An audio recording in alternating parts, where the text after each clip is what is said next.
warahmatullahi wabarakatuh. Salam sejahtera bagi kita semua. Om Swastiastu, Namo Buddhaya, salam kebajikan. Di sini saya, Satna Ayu Justina di 12.10.12.31 akan membacakan sebuah pidato yang berjudul Estafet Perjuangan di Tangan Generasi Penerus dengan tema Hari Pahlawan Nasional. Sebelumnya, yang terhormat kepada Pak April Madeni selaku mata kuliah dosen pembimbing mata kuliah Bahasa Indonesia dan kepada sekalian yang menonton video ini. Hari ini 10 November di sini di bawah naungan bendera merah putih bukan hanya untuk menunggu kita berdiri merasakan kembali gemuruh semangat yang pernah membakar kota Surabaya.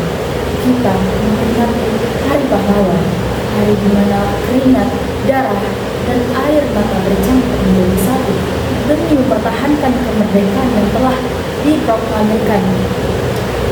Akan saya lanjutkan video pada setiap tanggal 10 November, bangsa Indonesia memperingati Hari Pahlawan. Tapi, tahukah sahabat Kompas.com mengapa tanggal ini yang dipilih? Hari Pahlawan bukan sekadar seremoni atau upacara di sekolah.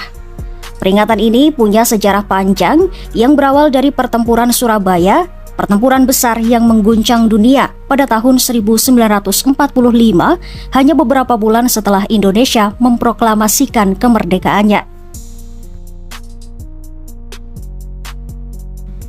Setelah proklamasi 17 Agustus 1945, rakyat Indonesia masih harus menghadapi ujian berat. Pasukan sekutu datang ke Indonesia dengan dalih untuk melucuti senjata Jepang. Namun di balik itu, ikut juga pasukan NICA atau Netherlands Indies Civil Administration yang ingin kembali menjajah Indonesia. Di Surabaya, pasukan sekutu dipimpin oleh Brigadir Jenderal AWS Malabi. Awalnya mereka hanya berniat mengamankan tawanan perang, tapi lama-lama mendirikan pos pertahanan dan bahkan menyuruh rakyat menyerahkan senjata. Tentu saja rakyat Surabaya tidak tinggal diam. Mereka menolak dan perlawanan mulai pecah pada 28 Oktober 1945 dipimpin oleh tokoh muda penuh semangat, Bung Tomo. Situasi pun makin panas. Pada 30 Oktober 1945 terjadi baku tembak yang menewaskan Jenderal Malabi. Kematian Malabi membuat Inggris murka. Penggantinya, Mayor Jenderal Eric Garden Robert Menserk langsung mengeluarkan ultimatum, semua pasukan dan rakyat Surabaya harus menyerahkan senjata paling lambat 10 November 1945 pukul 6 pagi. Namun rakyat Surabaya menolak tunduk. Mereka memilih melawan walaupun tahu lawan mereka jauh lebih kuat, yaitu pasukan Inggris yang memiliki tank, pesawat, dan kapal perang.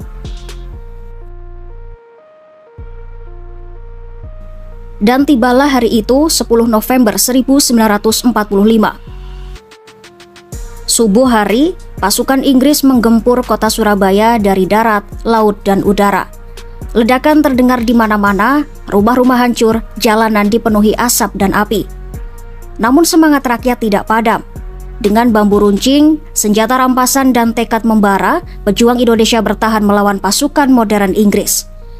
Pertempuran sengit berlangsung selama lebih dari 3 minggu. Korban pun berjatuhan, sekitar 20.000 rakyat Indonesia gugur, sementara 1.500 tentara sekutu tewas atau hilang. Ratusan ribu warga terpaksa meninggalkan kota. Meski banyak nyawa melayang, semangat juang Surabaya menjadi simbol bahwa kemerdekaan tidak datang dengan mudah, tapi harus dipertahankan dengan darah dan pengorbanan. Melihat besarnya perjuangan itu, pemerintah kemudian menetapkan 10 November sebagai Hari Pahlawan. Penetapan ini resmi melalui keputusan Presiden nomor 316 tahun 1959 yang ditandatangani oleh Presiden Soekarno. Sejak saat itu, setiap tanggal 10 November, seluruh rakyat Indonesia mengenang keberanian dan pengorbanan para pahlawan Surabaya. Karena itulah, kota Surabaya juga dikenal dengan sebutan Kota Pahlawan. Beberapa tokoh berperan besar dalam peristiwa bersejarah ini, di antaranya Kiai Haji Hashim Asy'ari yang menyerukan resolusi jihad melawan penjajahan, Gubernur Suryo yang memberi semangat dan dukungan moral kepada rakyat, Bung Tomo dengan pidato berapi-apinya yang membakar semangat juang arek-arek Surabaya, Dr. Mustopo, tokoh medis sekaligus pejuang yang memimpin di garis depan. Tahun ini, Hari Pahlawan 2025 mengusung tema Pahlawanku Teladanku, terus bergerak melanjutkan perjuangan. Tema ini mengingatkan bahwa semangat kepahlawanan bukan hanya milik masa lalu. Menjadi pahlawan hari ini berarti berani berbuat baik, berjuang dengan ilmu, dan menjaga persatuan bangsa. Dari Surabaya, masyarakat bisa belajar bahwa keberanian, persatuan, dan cinta tanah air bisa membuat bangsa ini berdiri tegak.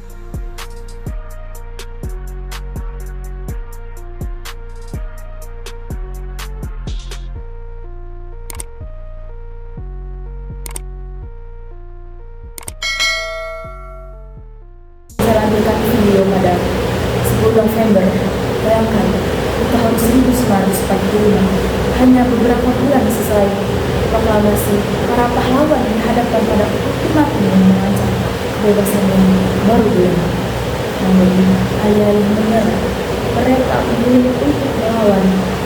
Mereka tahu kemerdekaan bukanlah hadiah, melainkan harus diperjuangkan hingga udara penghabisan. Mereka membuktikan bahwa kekuatan sejati bukan sebuah senjata atau teknologi, melainkan tekad dan persatuan jiwa-jiwa yang mencintai tanah air. Mereka, pahlawan kita, adalah para pejuang dengan besar seperti Bung Tomo yang suaranya membakar semangat jutaan orang, atau mereka yang namanya tidak tercatat di buku sejarah, namun keberaniannya tak ternilai harganya. Mereka adalah kita di masa lalu. Pahlawan masa kini adalah kita semua. Hadirin sekalian, lalu apa makna Hari Pahlawan bagi kita? Generasi penerus di era digital ini, apakah perjuangan telah usai? Belum, hadirin. Perang senjata memang sudah berakhir, tapi hari ini kita menghadapi medan pertempuran yang berbeda. Mulai dari melawan kebodohan, pahlawan kini adalah mereka yang ingin belajar, yang haus ilmu, dan yang menggunakan teknologi untuk mencerdaskan bangsa. Melawan ketidakadilan, pahlawan kini adalah mereka yang berani menyuarakan kebenaran, yang menjunjung tinggi integritas, dan juga memerangi korupsi. Dengan melawan perpecahan, pahlawan kini adalah mereka yang merawat kebinekaan, yang memeluk perbedaan suku, agama, ras sebagai kekuatan kita. Sebagai dengan estafet perjuangan ini ada di tangan kita. Jika pahlawan 1945 berjuang dengan batu wajib, maka kita hari ini berjuang dengan pena, ide, inovasi, dan juga etika. Kita adalah pahlawan yang berkontribusi pada kemajuan ekonomi, keunggulan sains, dan juga keluhuran budaya. Maka dari itu, jadilah cahaya. Mari kita jadikan hari ini Hari Pahlawan bukan hanya seremoni tahunan, melainkan momentum refleksi. Kita tidak harus mati untuk menjadi pahlawan. Kita cukup dengan yang berarti, dengan memberikan yang terbaik bagi nusa dan bangsa, terutama Indonesia. Jadilah mahasiswa dan mahasiswi yang berprestasi, yang berakhlak, dan warga negara yang bertanggung jawab. Oleh karena itu, mari saya tutup pidato hari ini dengan sebuah janji untuk meneruskan api semangat juang, janji untuk mencintai Indonesia dengan segenap hati, dan janji untuk menjadi pahlawan sejati bagi seluruh keluarga, masyarakat, dan bangsa. Semangat Hari Pahlawan, merdeka! Baik, sekian pidato yang dapat saya sampaikan mengenai materi Hari Pahlawan Nasional ini. Lebih kurang atau salah kata, mohon maaf. Saya sudahi dengan wassalamualaikum warahmatullahi wabarakatuh.